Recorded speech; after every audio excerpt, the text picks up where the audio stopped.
The first time I saw it, I thought it was a roux on fire. That sounds stupid when you say it out loud, but if you've ever worked a hazard reduction burn, you know how quickly your brain starts lying to keep you functional. Smoke turns everything into silhouettes, and heat makes distance unreliable. Animals bolt out of scrub lines, eyes white, fur singed, sometimes still smoking as they stumble into the black. So when something came out of the flame front, low to the ground and moving wrong, my mind grabbed the nearest explanation and clung to it. "Roos at 12!" I shouted into my radio, voice already hoarse from ash and shouting over pumps. "Multiple!" My crew was posted on a containment line on the south edge of the burn block. Rakes and flappers ready, backpacks heavy with water, drip torches spent. The flame front was pushing with a steady wind, orange tongues chewing through dry litter and low shrub, throwing sparks that twinkled, then died. The thing cleared the ED scrub line like an animal. But it didn't run like one.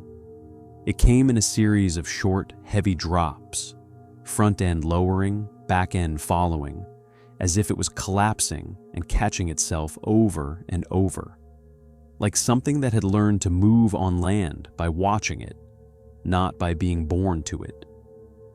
It was dark against the light, a lump of shadow wrapped in a halo of embers. Smoke streamed off it in ribbons that didn't drift the way smoke should. The air around it shimmered, not just from heat, but from pressure. It crossed the break and hit the black, burned ground where everything was ash and charcoal. And it didn't slow. That's what made my stomach go cold. Most animals hit the black and stop, confused. The fires behind them, the ground is unfamiliar, and they're half blind from smoke. They'll stagger, panic, sometimes collapse. This thing didn't even hesitate. It moved faster on the black, as if it preferred it, as if it was coming to us. "Back! Back!" my supervisor yelled, thinking it was a panicked animal about to smash through the line. I stepped forward instinctively, flapper up, ready to shoo it away. The thing lifted its head, and for a second, in the flicker of flame light, I saw a face that wasn't a face. A long skull shape, too narrow, too smooth, like bone that had been sanded down, and where eyes should have been, there were glossy pits that reflected the fire back at me in warped, liquid sheen. It opened its mouth. Not a roar, a breath, a deep, wet inhale that pulled smoke inward like the air around it had reversed. Then it exhaled, and the ash at its feet lifted in a perfect circle, as if something inside its lungs had pushed the world away. "Jesus," someone whispered behind me. The thing turned slightly, as if tracking the voice, and my instincts screamed to shut up, to not be noticed, to not be selected. It took one more heavy step, and then it dropped, collapsing back into the black like it had never been there, as if the ground swallowed it. We stood staring at nothing while the flame front crackled behind us. "Where'd it go?" one of the crew asked. My supervisor made a frustrated sound. "It ran off. Keep eyes open. We've got embers dropping on the line." We went back to work. That's the part that makes me feel sick when I think about it now.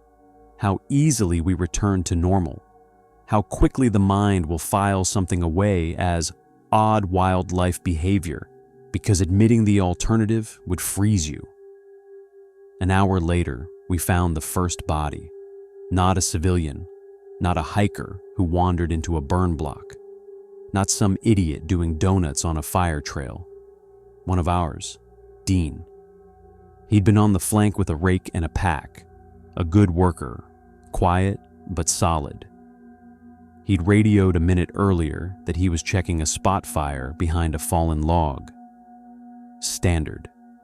When we reached him, he was on the black with no flames near him at all. His helmet was cracked. His radio was crushed, and his chest was caved, not burned, compressed. His ribs looked like someone had stepped on them with a boot the size of a car. There were no drag marks, no struggle trenches, no signs of a falling tree or rolling log. Just Dean, folded in on himself like the world had briefly become heavier. I knelt and touched his shoulder. He was still warm, warm in a way that didn't match the night air, warm like a radiator, warm like something had held him. My supervisor swore softly. "We've got a fatality," he said into the radio, voice shaking despite his effort to sound controlled. "Possible medical or impact. We need extraction." No one said animal attack because there were no bites, no claw marks, no tearing, no fire damage, just pressure. The investigation the next morning was quick and stupid. They called it an accident, heat stress, collapse, fall impact. A training officer pointed at a cracked stump nearby and suggested Dean tripped and landed wrong. We all nodded because we wanted to believe it. Then we did another burn the next week, because that's what you do. Hazard reduction doesn't stop because one crew member died. The bush doesn't wait for grief. We were assigned to a different block, farther west, heavier scrub, steeper terrain. The wind forecast was stable. The containment lines were prepped. The burn plan was textbook. The creature came out of the flames at 22:06. This time, it didn't pretend to be an animal. It came upright. Not fully standing, but higher, shoulders rising, spine extending as it stepped onto the black. The fire behind it outlined the shape. Long limbs, too thin in places, too thick in others. Skin that looked like charcoal stretched over something rigid. Plates, maybe. Callus. Hardened scar. It moved in short, sure steps, each placement deliberate, heavy enough to kick ash up in small bursts. And it stopped, right at the edge of our line, like it was inspecting it. "Mate," someone muttered. "What the fuck is that?" My supervisor hissed. "Shut up." Too late. The creature's head angled toward us, and the glossy pits caught the firelight like oil. It took a breath. The smoke around it moved inward. My throat tightened. The creature exhaled, and the ash lifted again. Only this time, it didn't spread outward. It shot forward, a dry gray blast that hit our line like a sandstorm. I coughed instantly, eyes watering, ash filling my mouth. Someone behind me gagged hard. Radios crackled with sudden panic as people lost sight of each other in the ash plume. In that blindness, something hit the line. Not a body collision, a pressure wave. I felt it in my ribs like an invisible fist. One crew member screamed and went down. By the time the ash settled enough to see, he was on his knees, hands clawing at his chest, eyes wide with shock. His ribcage was collapsing inward as if the air had been sucked out of him violently, toppled forward, face first, into the black. And the creature was already moving away, melting back toward the flame front like it was returning to home base. We broke. All discipline gone. People ran. Stupid. Dangerous. Scrambling over blackened ground, tripping, coughing, blind, trying to put distance between themselves and something they couldn't fight. My supervisor screamed at us to regroup, to maintain line integrity, to not get separated. But fear doesn't care about procedure. The creature exploited that instantly. It didn't chase in a straight line. It drifted, appearing at the edge of sight through smoke, then disappearing, then reappearing where someone was alone. Each time it hit, it was the same. No tearing, no mauling, compression. A sudden, localized increase in force that folded bodies like paper. We lost 2 more that night. One found beside a burnt log, torso crushed, legs untouched. Another found near a fire trail, radio still transmitting open, static. Body pressed into the ground so hard, his face was imprinted in ash. The investigation couldn't hide it this time. Firefighters don't die like that from falls. Not repeatedly, not cleanly.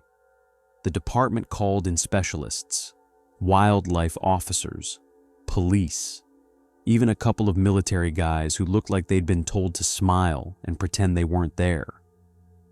They talked about large predator, about unknown animal, about feral boar impact, despite the obvious fact that boars don't compress rib cages into bowls.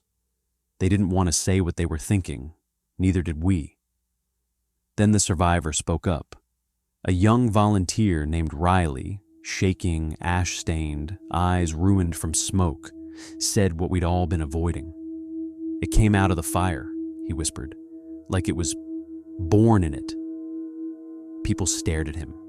He swallowed hard and continued, voice breaking. It wasn't running from the flames. It was using them. It was moving with them, like the fire was a curtain. That line stuck, because it was true. The creature didn't appear during mop-up, when the burn cooled and smoke thinned. It didn't show on day burns when everything was visible. It showed up when the fire was active, when the smoke was thick enough to hide movement, and when our attention was split between containment and survival. It chose controlled burns because controlled burns create predictable behavior. Humans line up. Humans focus on edges. Humans trust their radios. Humans move in patterns. The creature learned those patterns and punished them. They stopped burns for a week. Weather forecasts turned ugly. Hotter days, higher winds. The bush dried further. Risk rose. The senior officers hated pausing operations. They hated admitting fear even more. So they decided to flush it. The plan was simple enough to be arrogant. Start a burn in a wide block. Set observers with night vision and thermal cameras on ridges. Run drones above smoke lines. Use a helicopter with a spotlight to track movement. If it appears, hit it with high-caliber rounds. If it retreats, seal exits with fire breaks and bulldozers. They treated it like a big animal. They treated it like it needed to breathe. They treated it like it was afraid of fire. The burn started at 21:30. The flame front built quickly, fed by dry scrub and a light wind. Smoke rolled low along the ground, thick and greasy, coating throat and eyes. The drones rose. The thermal cameras lit up screens with bright blobs of heat. The helicopter circled, spotlight slicing through smoke like a blade. For the first 20 minutes, nothing happened. Then the thermal operator spoke softly into the radio. "I've got a cold spot moving against the heat." "Cold spot?" someone repeated. "Yeah," the operator said. "Like, it's absorbing heat. It's moving along the hottest edge, but it's reading colder than surroundings." Silence. That shouldn't happen. In a burn block, everything is hot. Then the cold spot stopped, right near a crew position. The helicopter spotlight swung. For half a second, the beam caught something tall, black and wet-looking, emerging through the smoke. Not glowing from heat, not burning, almost sweating. The creature lifted its head, and then the spotlight died. Not the helicopter, not the engine. The light itself flickered and cut out as if something had swallowed it. "Spotlight failure," the pilot snapped. "I'm switching." The backup light failed too. The radio erupted with swearing and confusion. In that moment, the creature moved. It didn't run toward the crew. It hit the fire line itself. It stepped into the active flame front like it was stepping into water. The fire reacted, not just dimming, shaping, Flames bent inward toward it, drawn as if by suction, making a brief, impossible tunnel of fire that collapsed around its body. The creature drank. The fire. I don't have a better phrase for it. The flame line dipped where it passed, leaving a momentary gap of darkness before the fire roared back to fill it. And in that darkness, you couldn't see anything, except what it chose to show. It hit the first crew member with a blast of ash that knocked 3 people down. Radios crackled with coughing. Someone screamed for medic. Then the pressure wave came, a deep thump you felt in your teeth. 2 bodies folded at once, not thrown, pressed. They dropped silently, like strings cut. Gunfire erupted from the ridge teams, tracer-like flashes in the night. Rounds hit the creature's plates with dull impacts, sparks throwing off into smoke. It didn't slow. It exhaled again, and the ash plumes smothered the ridge cameras. Thermal screens went blind. Not because of smoke, because the creature's cold aura, its heat absorption, made it invisible to the tools we were using. It was built for this environment. Weren't. The helicopter tried to reposition, searchlights dead, flying by instruments and faint moonlight. Then it happened. A plume of smoke and ash rose straight up like a pillar. The helicopter dipped suddenly, buffeted by something unseen, and for a terrifying second, it looked like it was being pulled downward by a localized pressure change. The pilot recovered, barely, voice strained on the radio. "Something just hit us," he gasped. "Something, air pressure, like..." Then the transmission cut to static. The creature wasn't just hunting bodies. It was manipulating the environment. It could pull heat, push ash, distort air. It was an apex predator of smoke and pressure. That night ended with 6 dead and 2 missing. The missing were never found. Not bones, not scraps, nothing. It wasn't eating us the way animals eat. It was harvesting something else. Pressure, heat, breath. A week later, the first civilian died. A man driving home late took a shortcut along the fire trail that bordered the burn block. He saw the glow. He stopped to take a photo. He walked 10 meters into the smoke for a better angle. His partner reported him missing when he didn't come home. They found his phone, melted. They found his keys, bent. They found him on the black, whole, but compressed into the ground so hard the ash held the shape of his ribs. It was expanding beyond fire crews. It had learned we associate fire with danger and avoidance. Now it used fire as cover for hunting anyone who wandered near. The department tried to shut down all burns permanently, but weather didn't care. Heat waves hit. Wind rose. Fuel loads built. The bush began to threaten towns again, and the cruel logic returned. Controlled burns prevent uncontrolled ones. So they resumed, quieter, smaller, hoping the creature was gone. It wasn't. It returned on the first burn night, like it had been waiting for the signal. This time, it didn't emerge at the edge. It emerged inside, right in the middle of a crew. It stepped out of smoke and flame between 2 people like it had walked through a doorway made of heat. One firefighter screamed and swung a rake at it. The rake hit the creature's chest and bounced off with a metallic thud. The creature tilted its head slowly. Then it breathed in. The firefighter's scream cut short as if someone had closed a hand around his throat. His chest caved inward, ribs folding like soft wood. He dropped. The creature exhaled, and the fire surged. Not random, directed. A wave of flame jumped the line and spread along dry grass in a perfect arc, cutting off the crew's retreat route. It was hurting us. It wasn't just hunting during controlled burns. It was controlling the burn.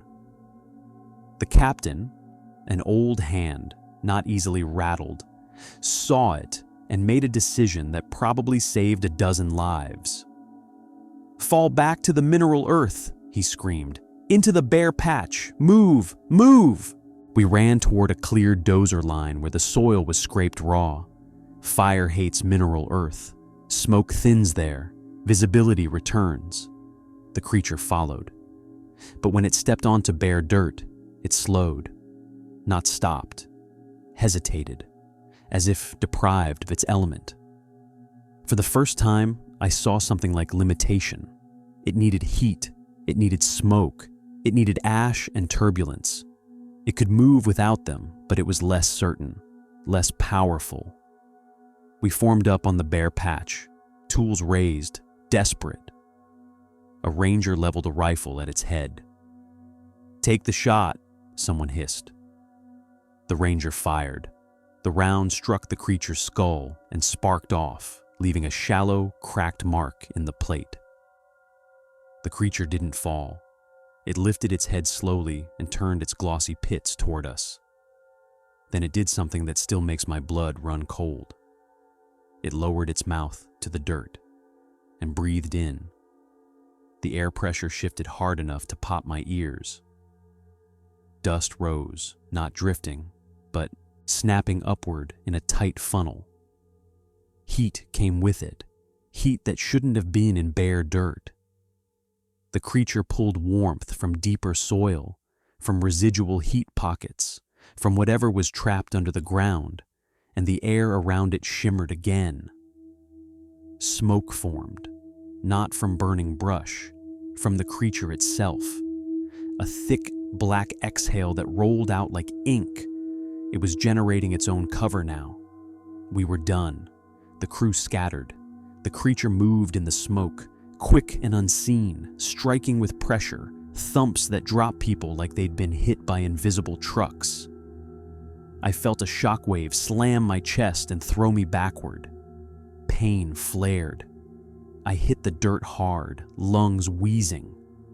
Through watery eyes, I saw it standing over someone, compressing them slowly this time, deliberate, controlled, as if savoring the process. The victim's ribs folded inward with wet cracks.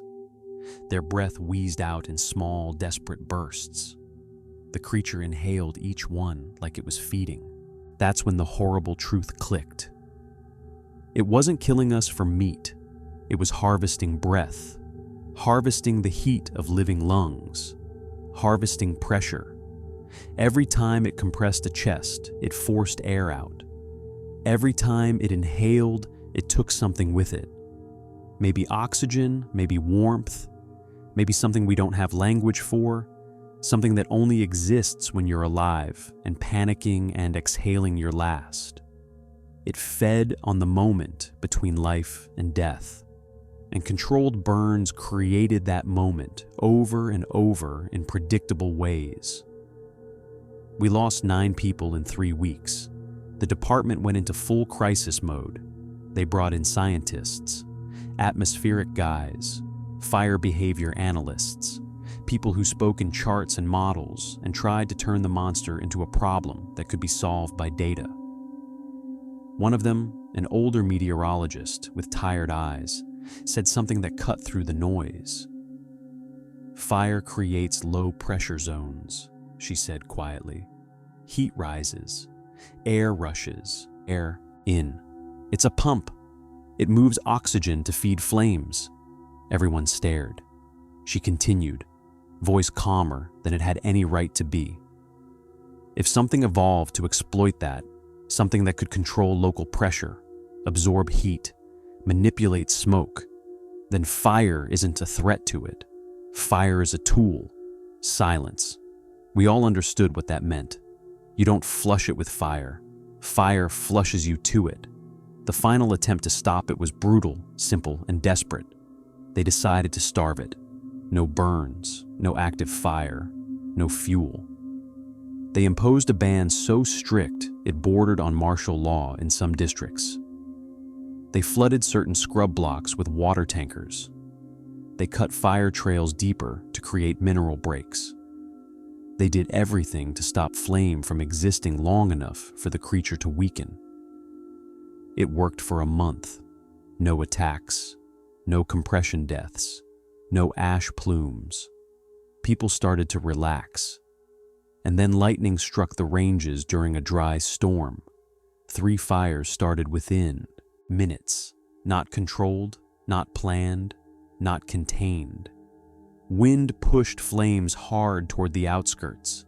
The department mobilized immediately, exhausted and terrified. We were back in the smoke by midnight. The creature arrived before the first crews did.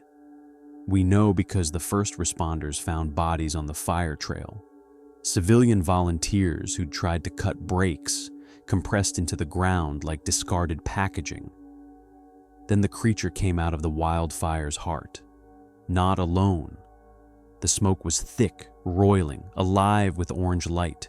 Through it, shapes moved. Lower, smaller versions of the main creature, less armored, quicker. Decoys, juveniles, tools. The main creature stood behind them like a black tower, drawing flame inward with each breath, feeding, growing stronger by the second. The wildfire wasn't killing it. The wildfire was empowering it. And as we fought the fire, the monster fought us. It used pressure waves to knock crews off lines. It used ash blasts to blind in separate teams. It used directed flame surges to cut off retreats. And every time someone screamed, every time someone heaved air in panic, it seemed to grow more confident, more solid, as if breath was the real fuel. I was on a dozer line when it hit our flank. I felt the pressure first, ears popping, chest tightening. Then the smoke thinned suddenly, sucked inward. The creature stepped into view 30 meters away, plates glistening with heat, glossy eye pits reflecting fire like mirrors. It lifted its head, and in the crackle and roar, I heard a sound that wasn't fire. A human voice, faint, broken, familiar. Help, please. The same lure logic as the highway monster, but worse, because in a fire zone, someone crying for help is never a trick. It's never something you ignore. My captain screamed, "Do not respond," but reflex is faster than reason. 2 volunteers turned, calling back into the smoke, stepping forward. The creature inhaled. The smoke moved toward it like a tide. The volunteers' voices cut off mid-word as their chests collapsed in on themselves. They dropped without even having time to understand they were dying. The creature exhaled, and the ash plumes swallowed their bodies. When it cleared, they were gone. Not dragged, not eaten. Just removed, compressed into something else. Archived in the black. That's when I understood the final horror. It wasn't just hunting during controlled burns. It was breeding during them. The small shapes in the smoke weren't decoys. They were offspring, built to survive fire, built to mimic distress, built to exploit the one weakness humans can't burn out of themselves, the urge to help. We retreated. We lost ground. We lost crews. We lost control of the fire. By dawn, the wildfire had reached the first outer streetlights of town. Evacuation orders blared. People fled with cars packed and eyes wide. And in the distance, beyond the smoke, beyond the glow, I saw the creature standing on the ridgeline, perfectly still, watching the traffic stream away. It didn't chase cars. It didn't need to. Because now the fire was in town, and town is full of smoke, full of heat, full of lungs, full of breath. Weeks later, they called it a catastrophic fire season. They blamed climate. They blamed wind. They blamed fuel loads and drought. They didn't mention the bodies that weren't burned. They didn't mention the rib cages crushed into ash. They didn't mention the survivors who woke up coughing black dust and swearing they heard voices in the smoke begging for help. They banned controlled burns indefinitely in the affected districts. It didn't matter, because uncontrolled fires happen anyway. And every time smoke rises in the night now, every time the sky turns orange, every time people smell ash and think about evacuation, I think about the thing in the fire line, not running from flame, breathing it in, waiting for the moment someone calls out. Because it has learned something cruel and perfect. Fire doesn't just destroy. Fire gathers people. And gathered people breathe. And breath is what it eats.